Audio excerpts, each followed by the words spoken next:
Saya Emmanuel Resi dari SMA Negeri 1 Melukung, Kabupaten Melawi. Saya Julia Rafika dari SMA 1 Blimbing Hulu. Saya Kisti Anita dari SMA Negeri 1 Blimbing. Salam guru penggerak. Bergerak, menggerakkan. Kami calon guru penggerak angkatan 11. Halo Bu Kisti, selamat sore. Sore Pak. Wah, apa kabar hari ini? Kabarnya alhamdulillah baik, sehat selalu Pak Iman. Luar biasa ya, sehat. Mudah-mudahan senantiasa diberkati selalu oleh Yang Maha Kuasa. Ya Bu Kisti, tentunya hari ini kita akan sedikit berdiskusi. Jadi ada beberapa pertanyaan-pertanyaan yang sudah disampaikan sebelum Ibu melakukan coaching ya. Dengan Bu Julia ya. Bu Julia. Nah, tentunya saya ingin melakukan sedikit bicara dari Ibu nih. Boleh atau tidak? Boleh. Boleh. Baik. Boleh. Saat nanti kalau Ibu melakukan coaching, termasuk coach dan coaching, tentunya nanti kan saya akan mengamati Ibu. Dan nanti tentunya akan melakukan penilaian. Apakah sudah sesuai dengan alur kita atau belum? Kemudian apakah pertanyaan-pertanyaan yang Ibu ajukan berbobot atau tidak? Dan bagaimana respon dari coaching? Dan tentunya ada rubrik penilaian. Kemudian di dalam kita melakukan coaching itu tentu kita membangun prinsip kemitraan. Selain itu juga proses yang kreatif dan memaksimalkan potensi dari coaching itu. Nah, Bu Kisti, saya ingin bertanya nih. Tentu Ibu kan ingin mengembangkan kompetensi. Kompetensi apa sih yang ingin Ibu kembangkan dalam proses coaching? Iya, saya tuh Pak, dalam proses coaching kali ini saya tuh ingin mengembangkan karena dirasa saya itu belum terlalu mampu. Yang ingin saya kembangkan itu yang pertama itu dalam hal mendengarkan aktif Pak. Nah, kemudian yang kedua itu membuat pertanyaan yang berbobot.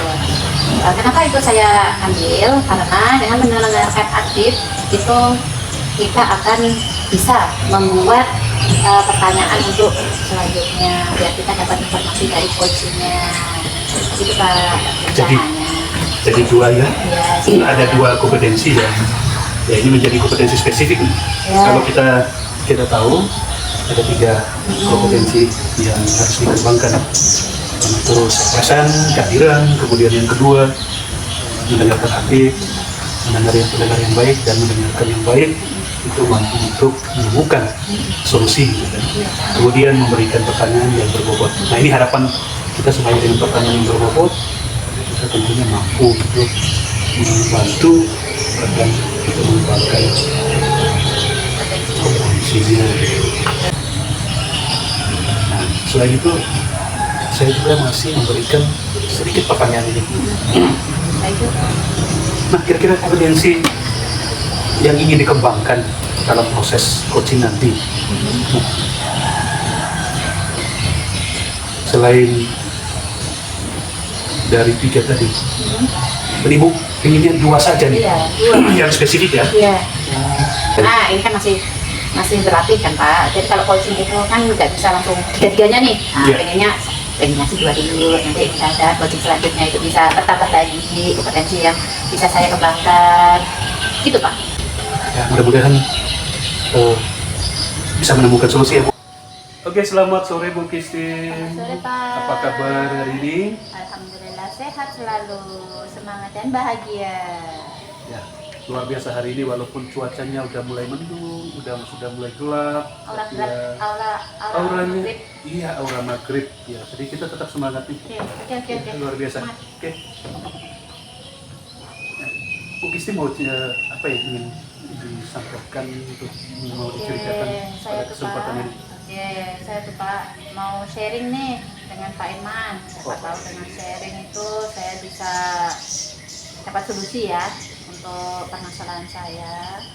Oke, di sekolah saya tuh Pak, itu gimana ya, sampah itu udah numpuk sampah itu sudah numpuk, padahal kami nih Dewan Guru itu sudah ibaratnya itu sudah memberikan informasi kepada anak-anak tuh, berhubung sekolah kami itu pengen mengikuti adiwiyata, otomatis kan mengurangi plastik deh Pak. Ya. Jadi kami itu udah memberikan informasi kepada anak-anak nih, anak-anak mulai hari ini kalau jajan itu nggak usah pakai plastik ya, nggak usah pakai kantong plastik ya, tapi pakai apa Bu? Oke, kalau beli minuman itu bawa tumbler dari rumah. Kemudian silahkan, karena kita di pulangnya sore, kan nggak mungkin tuh nggak jajan kan. Kemudian pakai tempat bekal, walaupun nggak bekal dari rumah. Kalau jajan di warung bawa bekal, kalau mau dimakan di kelas. Kadang kan anak-anak kan sukanya kayak gitu Pak, sukanya makannya di kelas. Padahal di warung itu udah disediakan tuh tempat duduk tuh. Heran saya juga tuh di situ tuh. Ya, bagus dia. Di sekolah itu udah disiapkan tempat sampah ya? Ya udah disiapkan. Udah dibilang juga Pak, anak-anak nanti kalau buang itu kebiasaan anak nih Pak. Kalau buang habis minum es tuh, esnya masih ada, tapi langsung buang gitu aja. Maksud kami nih Pak, itu kan udah sosialisasi ke Pak. Buangnya boleh di tempat sampah, tapi airnya dibuang dulu di luar biar nggak bau gitu. Tapi masih tetap aja ada tuh yang degil dulu, asal buang-buang nggak gitu. Ya, betul. Saya tadi mendengar itu, Ibu Kisti di sekolah Ibu Kisti ternyata sudah memberikan informasi. Iya sudah. Kemudian sosialisasi. Iya sudah. Tapi tentunya ada langkah-langkah lain yang dilakukan selain. Saya itu nanti pengennya itu, karena itu sudah mentok ya Pak ya, karena sosialisasi dari ibaratnya itu Pokja Adiwiyata tentang kebersihan itu sudah mentok, sudah ibaratnya ada stuck di situ aja, masih ada beberapa anak yang buangnya sampah itu. Saya pengennya itu mengumpulkan yang kader-kader tiap kelasnya. Nah itu kan tentu di Adiwiyata itu setiap kelas itu ada kader dari Pokja kebersihan. Nah, kader tersebut nanti akan saya memberikan arahan atau informasi bahwa minta tolong bantuannya. Ingatkan kawan-kawannya kalau membuang sampah itu harus dipilah dan dipilih. Jadi di situ kan sudah ditentukan tuh sampahnya tuh, ada juga keterangannya. Nah, silakan nanti karena pembiasaan itu memang agak susah. Jadi kami itu kadang tuh anak di rumah, mohon maaf, kalau tidak dibiasakan dari kecil buang sampah secara terpisah antara yang busuk dengan yang plastik, kemudian di sekolah harus baru dimulai, dan dimulai di sekolah itu saya rasa memang memerlukan ekstra perhatian. Ya, menarik Bu Kisti. Sekolah Bu Kisti kan sekolah Adiwiyata tuh. Dan ternyata ada satu langkah yang diambil, ada tindakan pembentukan kader nih. Kemudian melakukan kebiasaan. Berapa orang kader yang sudah dibentuk? Kami tiap kelas itu kami kan 11 kelas ya Pak. 11 kelas itu dengan kadernya itu 2 orang setiap kelas. Tiap Pokja kebersihan itu 2 orang, Pokja nanti inovasi itu 2 orang. Jadi ada banyak. Ya. Kader, kemudian bahkan langkah yang dilakukan itu per kelas nih, bahkan bentuk Pokja. Iya. Nah, selain Pokja, tentunya ada tidak hanya siswa dong. Iya, guru juga. Guru juga. Iya, itu Pokjanya yang penanggung jawab. Penanggung jawabnya itu sudah ada. Penanggung jawab dari kebersihan sudah ada.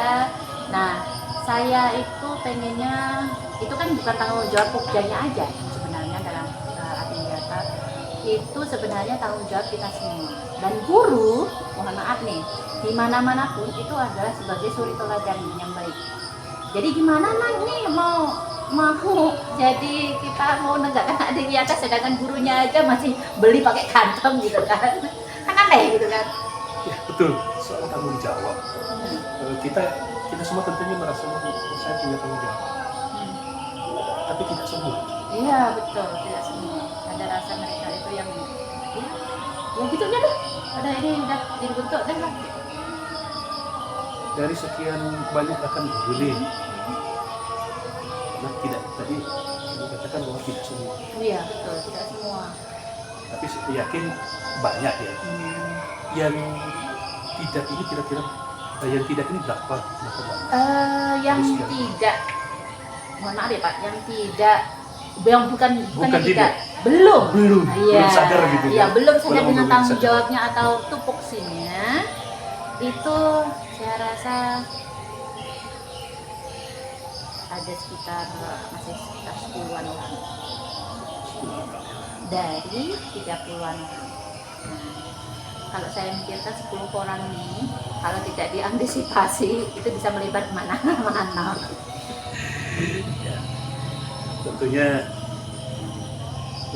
dari 10 hanya 10 dari 30 orang ya kelihatan Kecil, sedikit tapi efeknya bisa. efeknya.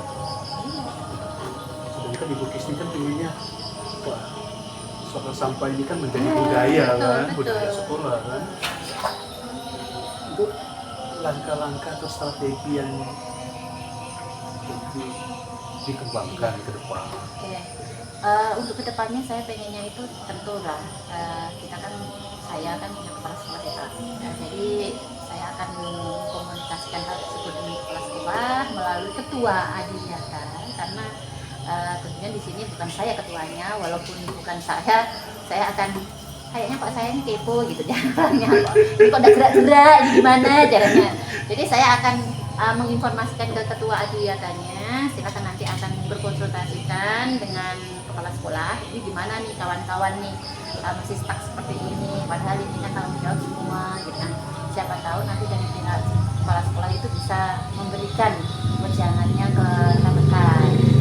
Karena sedikit banyak Pak, kalau sesama rekan nih, apalagi kita rekannya itu seumuran gitu ya, kalau dikasih tahu itu kadang agak menyepelekan, kan menyepelekan, tidak mendengar. Tapi giliran dengan kepala sekolah yang mohon maaf umurnya mungkin lebih muda dari beliau, itu tetap akan didengar. Saya pengennya seperti itu.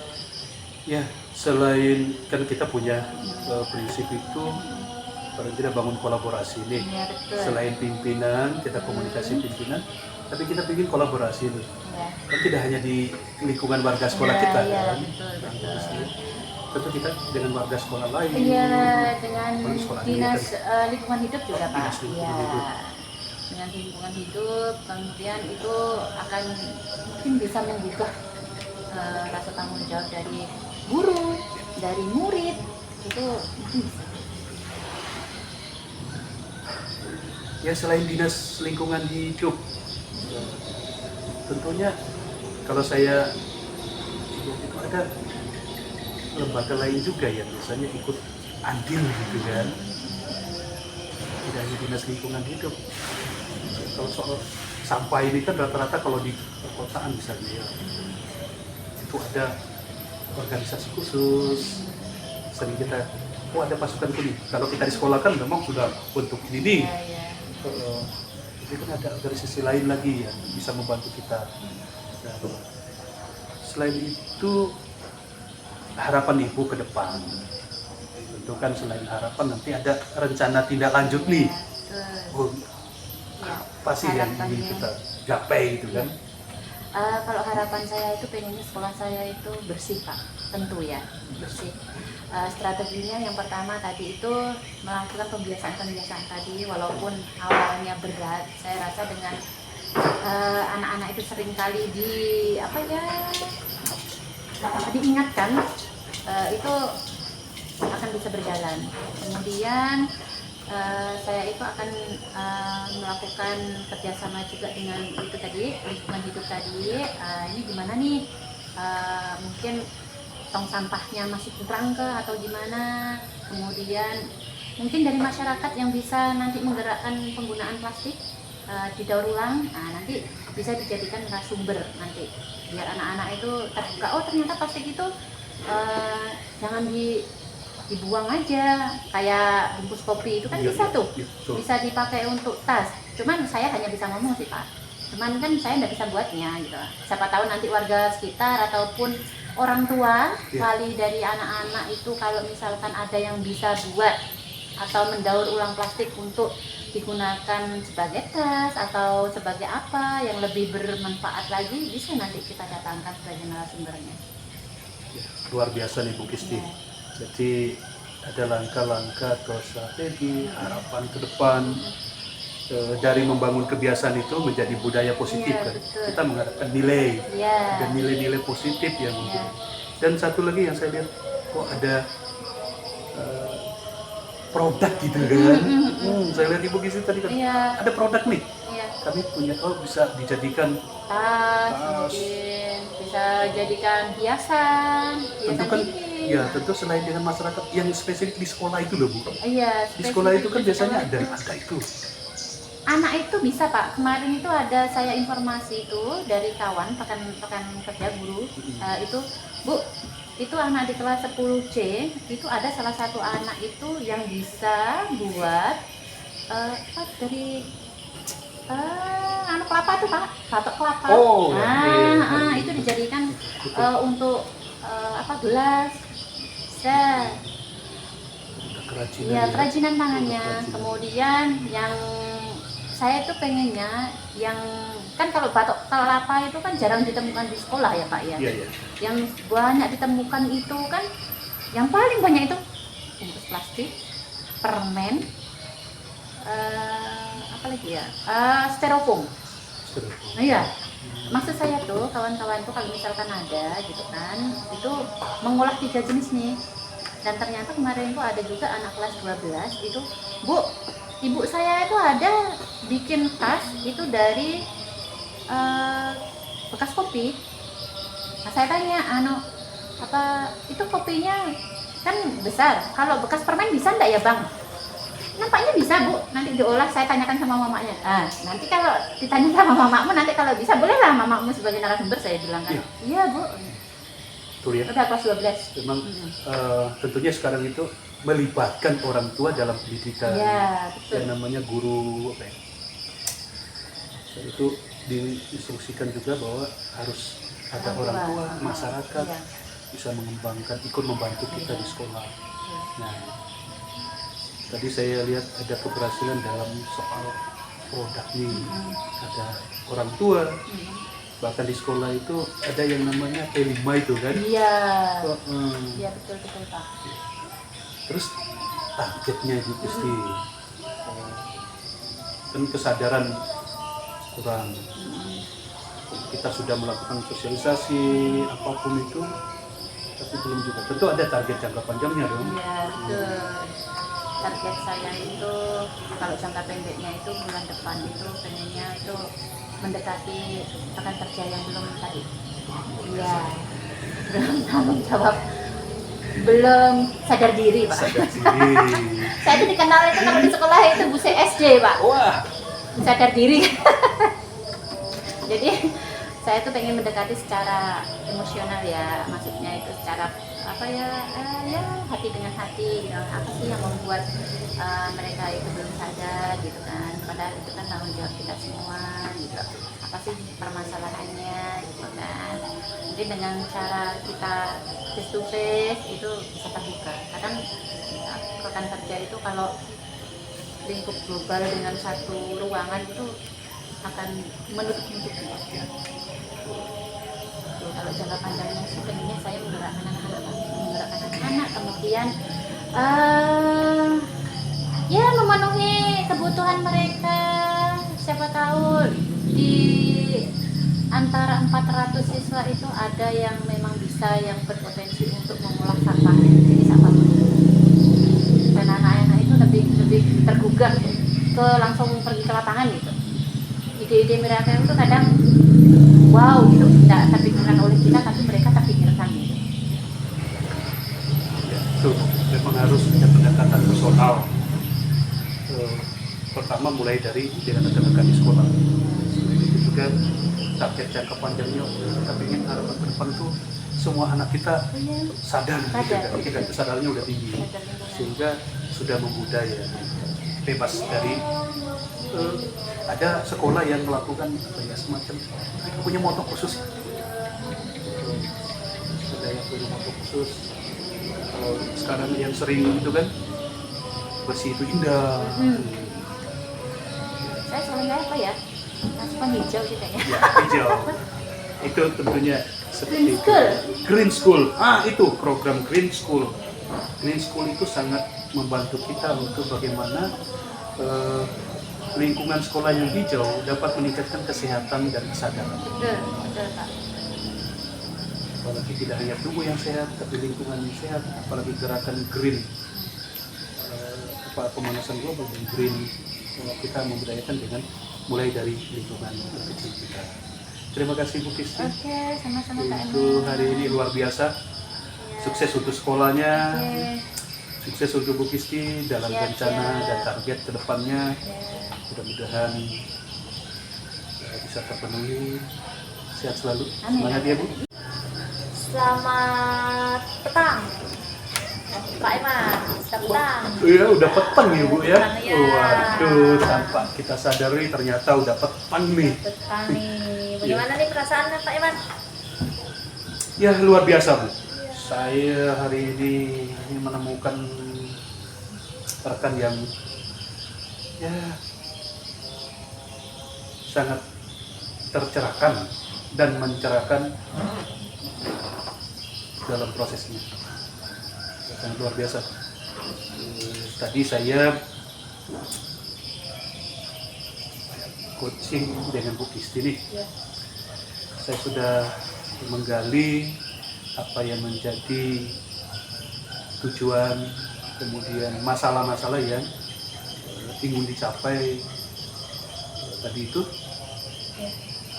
Ternyata masalah sampah ini sudah menjadi masalah yang ya hampir setiap sekolah. Tapi ya saya lihat Bu Kisti punya target, punya rencana, dan pada akhirnya tadi itu sudah sesuai dengan alur filtrasi. Sudah sesuai ya Pak ya? Tapi saya kemungkinan ya, menurut saya sendiri, saya rasanya kok belum ya. Rasa-rasanya ada yang saya lewatkan atau tahapannya ada yang belum saya capai di alur filtrasi. Menurut Pak Eman ini sudah sesuai alur-filter kan? Nah, yang kurang tuh menurut Pak Eman rasanya tadi itu seperti apa? Apanya yang kurang gitu Pak? Ya saya sih ingin apa ya, menggali lebih itu ya, bagaimana mengajukan atau menyampaikan pertanyaan-pertanyaan yang berbobot. Tapi saya lihat ternyata dari pertanyaan-pertanyaan saya ini sepertinya memenuhi syarat lah ya. Memenuhi syarat. Terus dengan pertanyaan-pertanyaan itu akhirnya kami mulai menemukan ada gambaran, kemudian ada solusi di sana, ada keterbukaan, bahkan kami saling berkomunikasi aktif gitu kan. Ya, saya sebagai supervisor ya melihat Pak Eman sebagai coaching, memang Pak Eman tuh aktif mendengarkan Kisti, kemudian bertanya, pengen tahu itu keadaan sekolahnya. Kemudian Pak Eman juga mencatat, kemudian Pak Eman juga membuka diri dengan si coaching itu, kemudian memberikan pencerahan atau gambaran, mendorongkan atau memberikan motivasi lah ya kepada si coaching itu sebetulnya. Pak Eman sudah menggali potensi si coaching itu, kalau menurut saya luar biasa ya Pak Eman ya. Kemudian sudah sesuai sih dengan alur kita ya Pak ya. Ya, saya termotivasi juga dengan Pak Eman ya. Pak Eman luar biasa ya.